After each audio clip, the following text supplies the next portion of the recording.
নাহমাদুহু ওয়া নুসাল্লি আলা রাসূলিহিল কারীম আম্মা বাদ। আমরা মানুষ, আমরা সামাজিক জীব।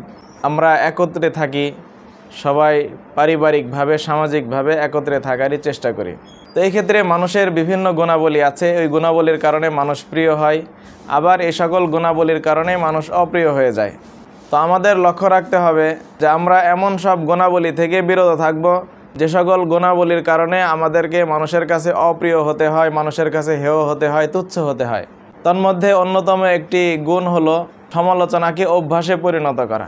অনেকের কাছে সমালোচনা অভ্যাসে পরিণত হয়ে গেছে। এর কারণে বিভিন্ন ধরনের সমস্যা তৈরি হয়। যদি নিজেকে সমাজে গ্রহণীয়, বরণীয় করতে হয়, তাহলে সমালোচনাকে নিজের অভ্যাস থেকে বাদ দিতে হবে। অনেকে আছে সমালোচনাকে পছন্দ করে না। ব্যক্তিগতভাবে আমি নিজেও সমালোচনাকে পছন্দ করি না।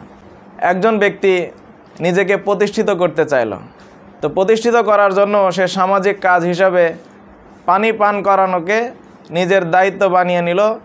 রাস্তার এক মোড়ে সে পানি পান করানোর জন্য নিজের একটা স্টল দিল। একটা ফ্লাক্স সে রেখেছিল সবুজ, আর একটা হলো লাল ফ্লাক্স। তো একজন পানি পান করতে আসলো, তাকে সে সবুজ ফ্লাক্সে পানি পান করতে দেখে বলল যে এখান থেকে পানি পান করুন না, বরং লাল ফ্লাক্স থেকে পানি পান করুন। আরেকজন এসে লাল ফ্লাক্সে পানি পান করতে গেল, সে বলল লাল ফ্লাক্স থেকে পানি পান করবেন না, সবুজ ফ্লাক্স থেকে পানি পান করুন। তো তৃতীয় একজন ব্যক্তি এটা দেখে তাকে বললেন যে ভাই, উভয় ফ্লাক্সে তো একই রকম পানি, আপনি একজনকে লাল ফ্লাক্সে আর একজনকে সবুজ ফ্লাক্স থেকে পানি পান করতে বললেন, কারণ কি? সে বলল ফ্লাক্স আমার, পানি আমার, সুতরাং যদি পানি পান করতে মনেই চায়, আমি যেভাবে বলি সেভাবে পান করতে হবে। তা আসলে মানুষ সমালোচনা পছন্দ করে না। সমালোচকদেরকে মানুষ গভীরভাবে অন্তর থেকে সে ঘৃণা করে। নবী করিম সাল্লাল্লাহু আলাইহি ওয়াসাল্লামের কার্যবিধিকে যদি আমরা দেখি, তাহলে দেখব নবী করিম সাল্লাল্লাহু আলাইহি ওয়াসাল্লাম কখনো স্পষ্ট ডাইরেক্ট সমালোচনা করেননি যে তুমি এটা কেন করলে, এটা কেন করলে না। নবীজির 10 বছরের খাদেম, অল্প বয়সী খাদেম আনাস রাদিয়াল্লাহু আনহু থেকে বর্ণিত আছে, তিনি বলেছেন যে আমি নবী করিম সাল্লাল্লাহু আলাইহি ওয়াসাল্লামের 10 বছর খেদমত করেছি, কোনো সময় তিনি আমাকে ধমক দেননি। তিনি বলেননি এটা কেন করলে আর এটা কেন করলে না। নবীজির এভাবে ধমক দেওয়া বা সমালোচনা করা নবীজির অভ্যাস ছিল না। আয়েশা রাদিয়াল্লাহু আনহা বলেছেন যে কোনো তরকারি নবী করিম সাল্লাল্লাহু আলাইহি ওয়াসাল্লামের অপছন্দ হলেও তিনি কখনো সমালোচনা করেননি। ভালো লাগলে খেয়েছেন, ভালো না লাগলে সেটা রেখে দিয়েছেন, সেটা খাননি, কিন্তু সমালোচনা করেননি। একবারের ঘটনা আয়েশা রাদিয়াল্লাহু আনহা বলেন যে বারিরা রাদিয়াল্লাহু আনহাকে আমি আজাদ করতে চাইলাম এবং তার যে মুআলাত সেটা আমার পক্ষ থেকে জারি হবে এই শর্তে আমি তাকে সহযোগিতা করতে চাইলাম, কিন্তু তার যারা মালিক আছে তারা বলল যে মুআলাত তাদের থেকেই হবে, অর্থাৎ মালিকানার আজাদ করার যে সত্ত্ব এটা তারাই পাবে। তো নবী করিম সাল্লাল্লাহু আলাইহি ওয়াসাল্লাম ওই সময় তাদের স্পষ্ট সমালোচনা করেননি।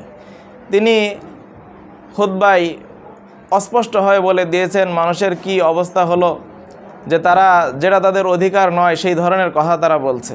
3 জন লোকের ঘটনা আছে, তারা নবী করিম সাল্লাল্লাহু আলাইহি ওয়াসাল্লামের ইবাদত সম্পর্কে নবীর স্ত্রীগণকে জিজ্ঞাসা করলেন। তারা 3 জন ছিলেন। একজন বললেন যে আমি সারা রাত ইবাদত করব, কখনো ঘুমাবো না।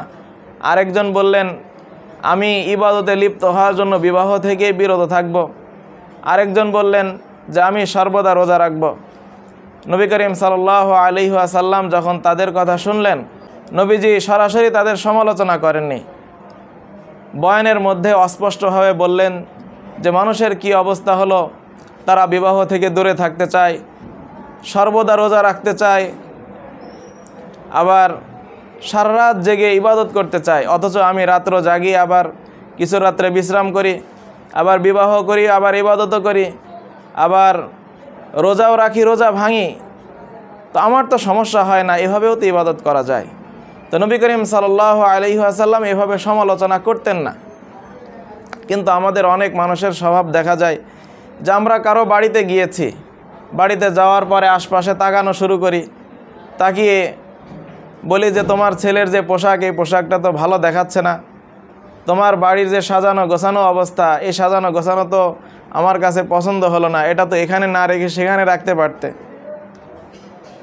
যে গ্লাস দিয়েছো এই গ্লাসটা তো ভালো দেখা যাচ্ছে না, অন্য গ্লাসও তো নেওয়া যায়, এর চেয়ে কত সুন্দর সুন্দর গ্লাস মার্কেটে পাওয়া যায়। যে নাস্তা দেওয়া হলো, নাস্তা দেওয়ার পরে বলল যে এই নাস্তা তো লবণ বেশি হয়ে গেছে বা তেল কম হয়ে গেছে। এই ধরনের বিভিন্ন সমালোচনা মানুষ করতে থাকে। আসলে এই ধরনের সমালোচকদেরকে মানুষ পছন্দ করে না। আল্লাহ রাব্বুল আলামিন এই বিষয়টাকে পছন্দ করেন কিনা কোরআনের দৃষ্টিতে যদি আমরা খেয়াল করি তো দেখব আল্লাহ রাব্বুল আলামিনও এইভাবে অযথা সমালোচনাকে পছন্দ করেন না, সমালোচনাকে অভ্যাস বানিয়ে নেওয়াকেও আল্লাহ রাব্বুল আলামিন পছন্দ করেন না। কোরআন কারিমের মধ্যে আল্লাহ রাব্বুল আলামিন বলেছেন, লা ইউহিব্বুল্লাহুল জাহরা বিসসুই মিনাল কওলি ইল্লা মান যুলিম, যে আল্লাহ রাব্বুল আলামিন খারাপ কথা প্রকাশ্যে বলাকে, সমালোচনা করাকে পছন্দ করেন না। কিন্তু যার প্রতি জুলুম করা হয়েছে সে স্পষ্টভাবে সমালোচনা করার অধিকার রাখে, তার এই সমালোচনা অবশ্যই করতে হবে, নতুবা তার উপর জুলুম আরও দীর্ঘায়িত হতে পারে। তো আমরা কোরআন ও হাদিসের এই বাণীগুলোকে সামনে রেখে সমালোচনাকে নিজের অভ্যাস বানানো থেকে বিরত থাকব, সমালোচনাহীন সুন্দর জীবনযাপন করার চেষ্টা করব।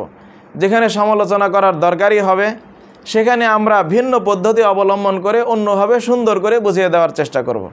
আল্লাহ রাব্বুল আলামিন আমাদের সবাইকে সুন্দর জীবনযাপন করার তৌফিক দান করুন।